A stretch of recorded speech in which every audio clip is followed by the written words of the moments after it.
everyone. Welcome to Outlaws Wrestling Corner. I am your host, Mike, and there's my co-host and correspondent over there, of Core Gaming. What up? Today we got some exciting wrestling news we're going to talk about for you guys.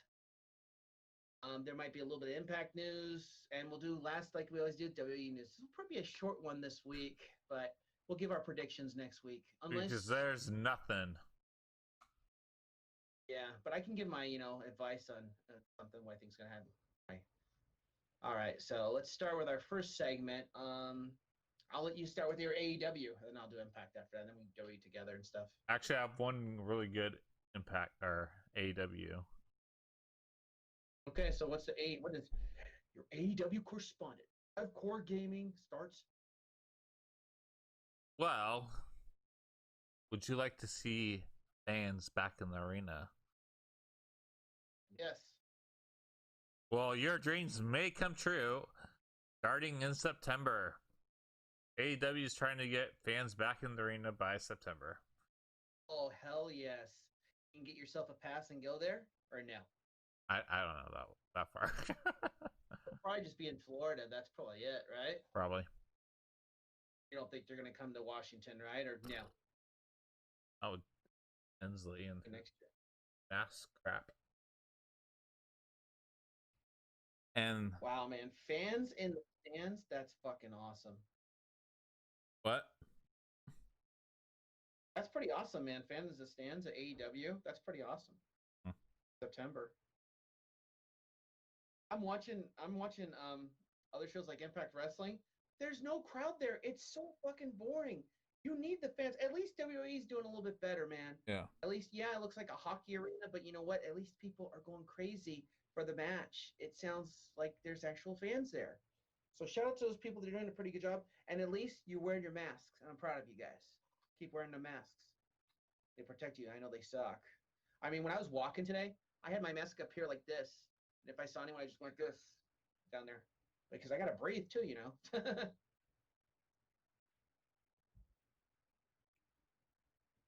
But people just complain that you're wrong and they're right. I'm just saying. Oh, here's some news for AEW. Okay, I found it. This is Taraja.com. I'm looking at it on my phone, guys. It just had me going, like, looking at the computer. My head was cut off. It looked like I looked beheaded.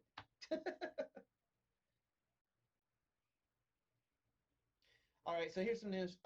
Details on how Taz is able to bring back the FTW Championship and AEW. Does FTW basically stand for Fuck the World? Is that what it stands for? Excuse my language. Probably. Use our language. Last night on Fyter Fest, Taz announced that he was bringing back the FTW Championship belt and promptly awarded it to Brian Cage.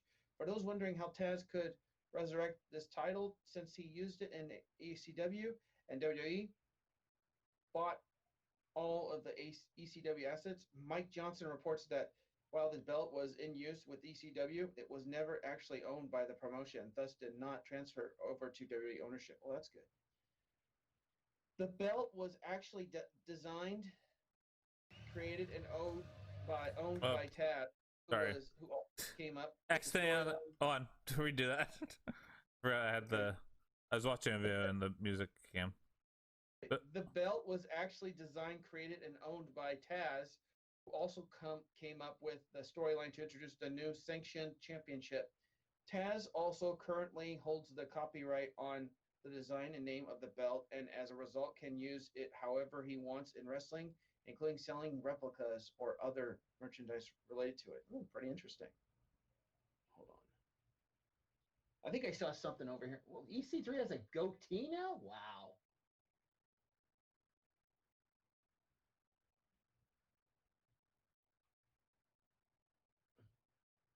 All right, here we go. This is about Tessa Blanchard. I'll read this. So, everybody, we got in some Impact news right now. Tessa Blanchard reportedly offered Impact a one-date price to drop the title at Slammiversary, but was turned down. Tessa Blanchard reportedly was willing to drop the Impact World Heavyweight Championship at the next Slammiversary pay-per-view. My prediction, guys, I think Ace Austin's going to win it because he's a really good heel. I like his moves when he always uses his ace card. He goes right on the guy's side, gives him like a paper cut right here. It's pretty funny. But it was on her own terms for a fee that the company wasn't willing to accept.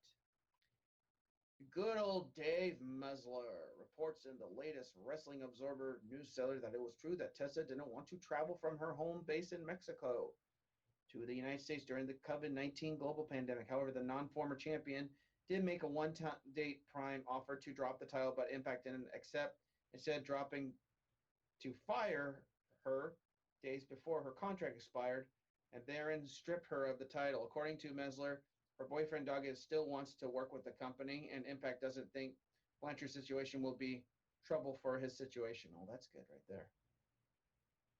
Any else stuff for Impact? Come on, we got more news. Come on. Well, I can say this.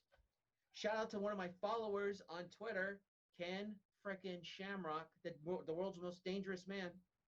He's been my follower for about 3 years. He and Sami Callihan are going to go after the North for their tag team titles at Slammiversary. They're calling themselves the world's most dangerous tag team. What do you think of that?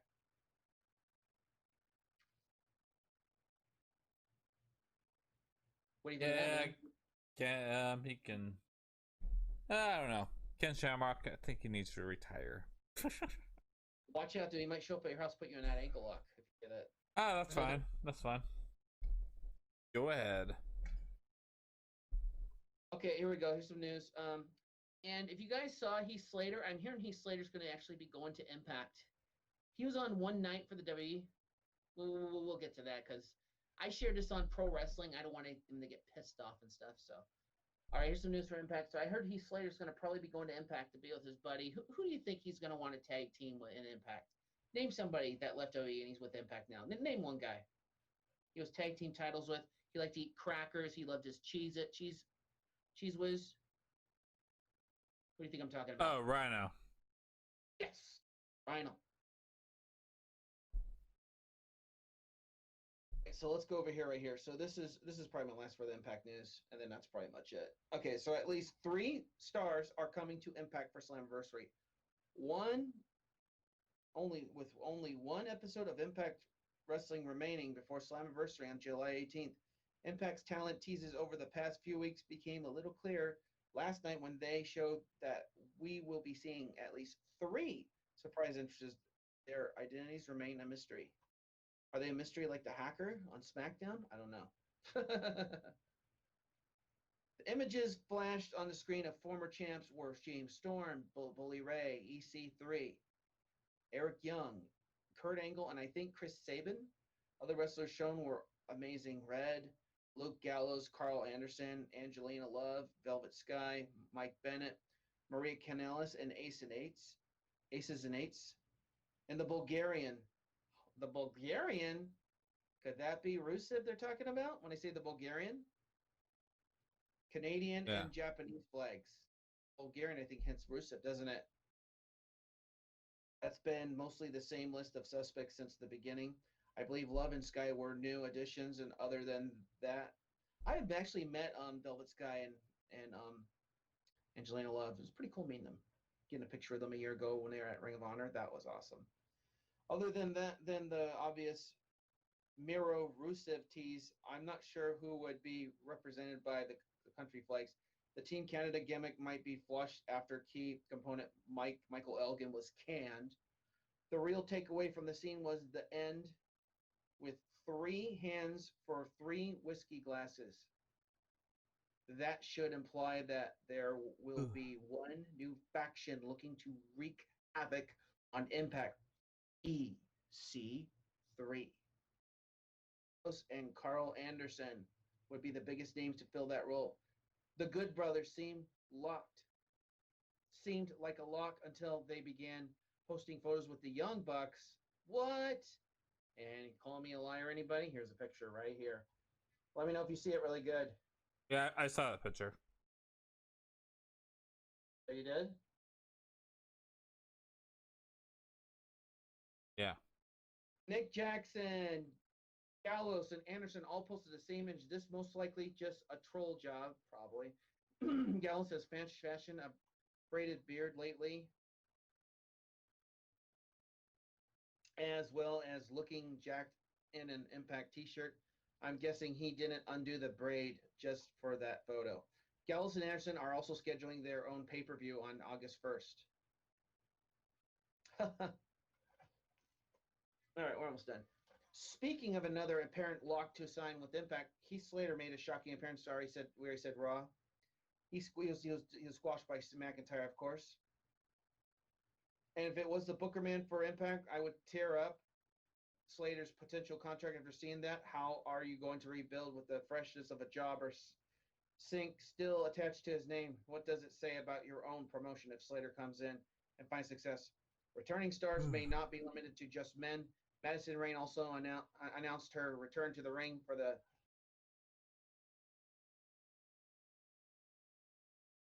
#1 contendership gauntlet in Trash Talk session to Knockouts champ Jordan Grace. Dina Purrazzo, she used to be in NXT, mentioned that she isn't the only person who sees Impact as ripe for the picking. The flashback moment was Madison Rayne and Velvet Sky with Lacey Von Erich defeating Angelina Love and Tara at Lockdown in 2010.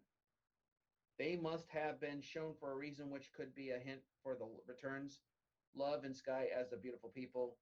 Other moments during last night's show relating to this topic were Johnny Swingers ditting with the Super Eric costume and a Slammiversary hype video for the four-way Impact Championship main event. The mystery opponent was teased to be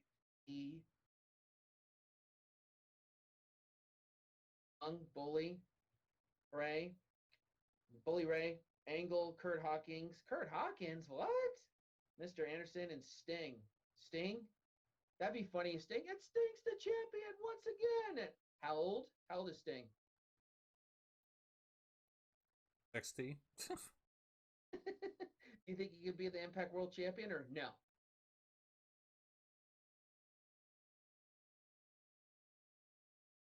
What? Impact. Okay, hold on. I'll talk about Sting. Next week's Wrestling Impact.